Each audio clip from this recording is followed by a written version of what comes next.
What is going on, Diablo 2 fans? My name is Dobrunsky, and today I'm going to be breaking down a really cool Ancient Tunnels specific running Druid build that actually uses Nightwings and an Infinity Merc. It's a pretty cool build that really excels on players 1 and players 3, and I'm going to kind of break down the difference in gear based on the different players' difficulty setting and whatnot in the video, but I just wanted to give a big shout out to my friend Jimmy, who is the one who kind of broke down and showed me this build. I never really thought of using a character like this. So anyways, guys, hopefully you enjoy the video and you potentially try out a new character that you never thought to use before. But anyways, let's take a closer look at this Druid build. You're too late.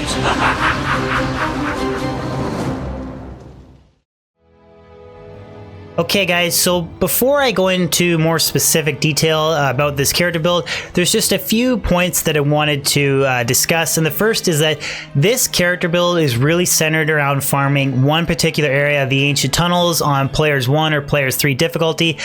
He's not quite as good as a Blizzard Sorceress, but he's definitely a different character. So if you want a little bit of variety, this Wind Druid might be up your alley. The second is that the character gear is, well, I guess I should say the mercenary gear is pretty much mandatory. You're almost required to use Infinity for this build to actually excel in the Ancient Tunnels, and that's purely just because of the conviction aura that you get from it. And then the third and final point is that I'm not going to go into specifics breaking down the skill distribution of this character, because I do have a previously made video on my YouTube channel where I break down the skill distribution of just a standard Wind Druid, and the skill points for this particular build is identical to your standard Wind Druid. The only thing that's really different, again, is the helmet that you're wearing on your Druid and your Mercenaries gear. But we'll jump into my equipment first, because that is the probably the coolest and most interesting part for you guys in these build videos. So the gear that I'm using for this particular build, it is basically a standard Wind Druid setup. So I'm going to go over it pretty briefly, with the exception of the most important choices of gear to set up this character build. So we'll kind of work backwards from the standard stuff to the two key items. But for my belt and ring combo, I'm just using Arachnid's Mesh and 2 SOJs. The SOJs is just for increasing my maximum mana. You can run Nagels, but the issue you'll have with Nagels is you won't have enough, you'll have a lower amount of mana, so you might want to pull a little bit of points out of your vitality and shove it into energy to try and increase your maximum mana. But again, that'll be up to you and your personal preference and play style. But yeah, so 2 SOJs and Arax, Enigma just for the teleport. The Wind Druid, you can't really, effectively play a Wind Druid without Enigma, unfortunately. My gloves are 40 MF chance guards. My caster weapon is a Heart of the Oak, 3 dull skills, 40 FCR. The universal best caster weapon, in my opinion. Couple different alternatives I do want to mention for this build, depending on your wealth. A faceted suicide branch with a coal facet would be pretty cool. A 30-30 6-faceted crystal sword if you have all kinds of wealth, or doom because of the +2 to skills and minus cold res. Those would be 3 different options that you could run for alternatives for this type of build that would crank your cold damage through the roof. But the two issues with the faceted crystal sword and doom is that you're going to have a harder time reaching the higher, faster cast rate breakpoints, so you'll kind of have to tailor your gear a little bit differently. As far as the shield goes, just Spirit for the 2 dull skills and faster cast rate. I want to hit 99 FCR. And then I have a cool little 2 Druid skills, 8 FCR, 20 strength caster amulet. And again, the caster amulet is kind of important because it gives me the extra little boost to my faster cast rate to get 99, so I can use chance guards and I don't have to use Trangools or Mage Fists. But the cool thing is, if you use a weapon like Suicide Branch, you get your 50 faster cast rate, then you don't have to use a caster amulet, so you could use something like Mars, but again, that's up to you. But the 2 important pieces of gear for this build, I'm using Sandstorm Trex, and this is specifically for the poison resistance, because I want to have a maxed poison res in the ancient tunnels because all of the zombies that you kill, they always leave that poison cloud, and it's really annoying having low poison res and then teleporting around and just seeing your health globe, just constantly depleting. So that's why I'm using Sandstorm Trex. But an alternative option for you is you could use War Travelers if you want more MF, etc. Now, the helmet, again, is pretty specific. I'm using Nightwings for the $2 skills, plus 17 cold damage and minus cold resistance, because this build, again, is centered around using Hurricane to kill stuff in the ancient tunnels. So this is like an ideal helmet in my opinion. You could run Shaco if you're running on lower player difficulty setting, like players 1, but again, that's up to you depending on how you want to tailor your build. I specifically went for maximum cold damage, so that's why I'm using a faceted Nightwings, which I know is a little bit different for your standard Wind Druid setup, but you'll see it in action. It'll make more sense when we do an ancient tunnel run. And then on Switch, just using CTA, 463 CTA with Spirits, just for boosting the battle orders. The inventory is where you can get really creative on how you want to tailor your Druid, depending on the specific player's difficulty setting that you're farming on. So outside of your Torch and Annie Nagids, so I have a 1329 Annie, 1515 Torch, and a 40 MF Geeds on this character. So outside of these 3 items, depending on the player's difficulty setting, you can tweak your inventory. So for players 3, I ran a all of these small charms are all sorted MF small charms just to boost my MF. If I wasn't using Sandstorm Trex, I'd use 2 FHR small charms to reach the 63 fast rate recovery breakpoint on the Wind Druid. But since my Eth Trex give me 20 fast rate recovery, I don't have to worry about that. So I just have different assorted MF small charms. And then the rest of these skillers are just assorted plain elemental skillers, and some have dex and max damage, which are useless. Ideal would be like FHR and plus life elemental skillers, but I don't have any of those. But I ran more elemental skiller grand charms to boost my hurricane damage because I like to farm players 3 on this character. But if you were farming on players 1, with the mercenary gear, you should have no problem running a full inventory of MF small charms, so you could significantly up your MF to well into the 400 range with 2 Nagel rings, like 2 Nagel rings, and then a full inventory of MF small charms, and you should have absolutely no problem farming in players 1 difficulty. The only thing, like I did previously mention, is if you're not using the 2 SOJs, you might want to pull some vitality points off and shove them into mana.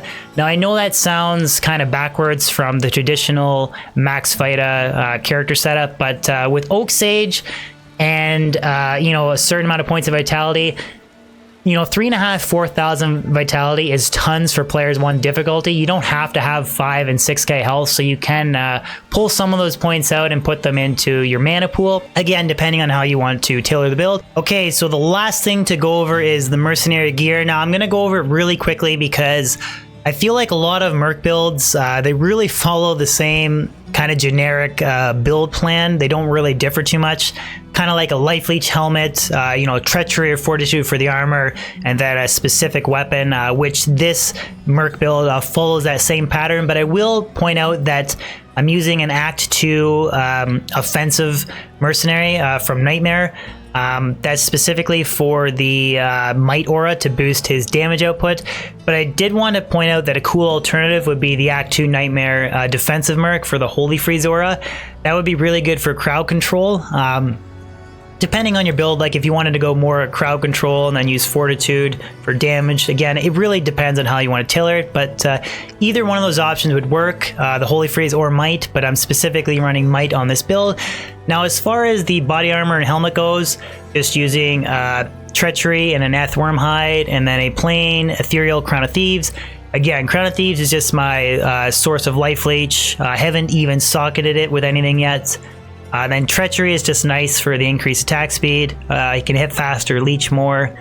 Fortitude is a good alternative. As far as your helmet goes, you could use stuff like Vamp Gaze and Dariel's. There's definitely lots of different alternative options. Even a Tal Rasha's Mask, just any sort of life leech will work for the helmet.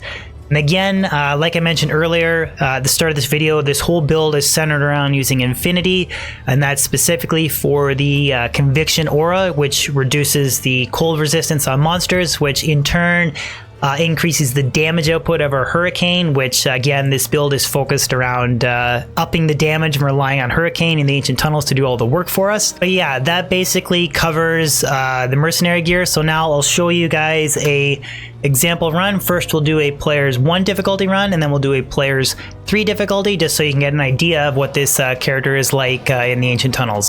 So I'm going to put it to player's 1 difficulty, just so you can see it, that it's on the player's 1 setting right now. Now we'll head to the Lost City and we'll do an Ancient Tunnel run.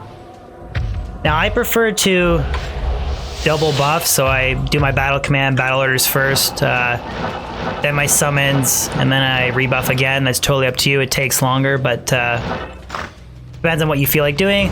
So we cast our Hurricane, teleport around, and we basically use our Tornado as sort of a supplement. You just see, you literally shatter everything. Hurricane does the majority of the work, and then I mean, Merc does a little bit, but basically we do all the work. It's a pretty cool build. You just teleport in, telestomp, let your Hurricane do the work, everything shatters.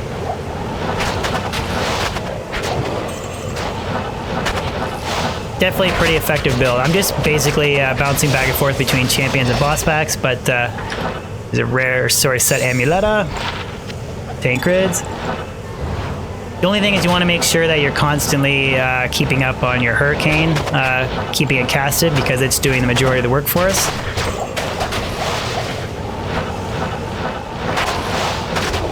So you can just see, like, everything is just literally shattering. I would go on record for saying that clear speed wise, it's basically on par with the Blizzard Sorceress, in my opinion.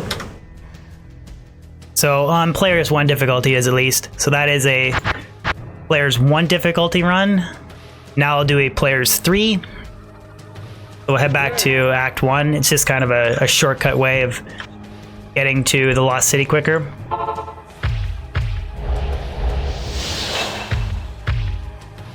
Double buff. Now this is player's 3 difficulty. Now the only difference between players 3 and 1 is that you're going to supplement your attack with your tornadoes instead of just basically relying on Hurricane to wipe everything out for you.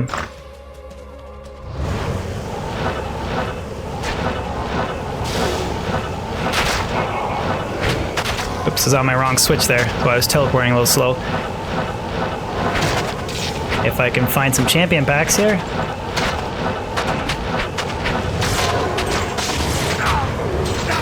Kind of a bad run example. No champion packs on players 3. There we go. There's some. The same idea, you're just supplementing a little bit with your tornadoes. Now the tornadoes won't do as much damage as they would with a Reaper's Toll Merc, but again, we're basically relying on Hurricane damage and Conviction from Infinity Merc. A little bit of supplemental damage.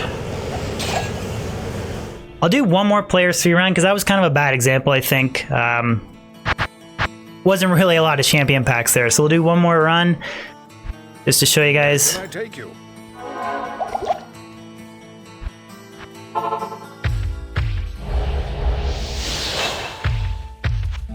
Again, you don't have to double buff. I just like doing it. The other extra little bit of health.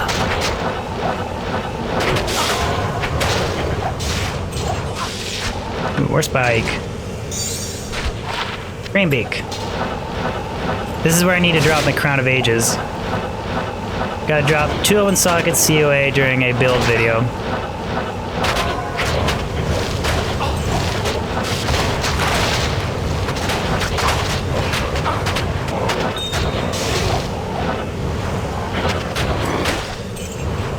We'll keep up on the Hurricane.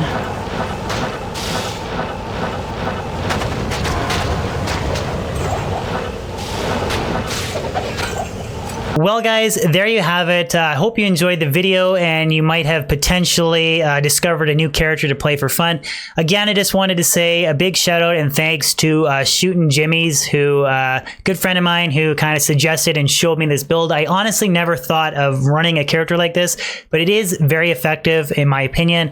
And definitely something niche and new to try outside of a Blizzard Sorceress.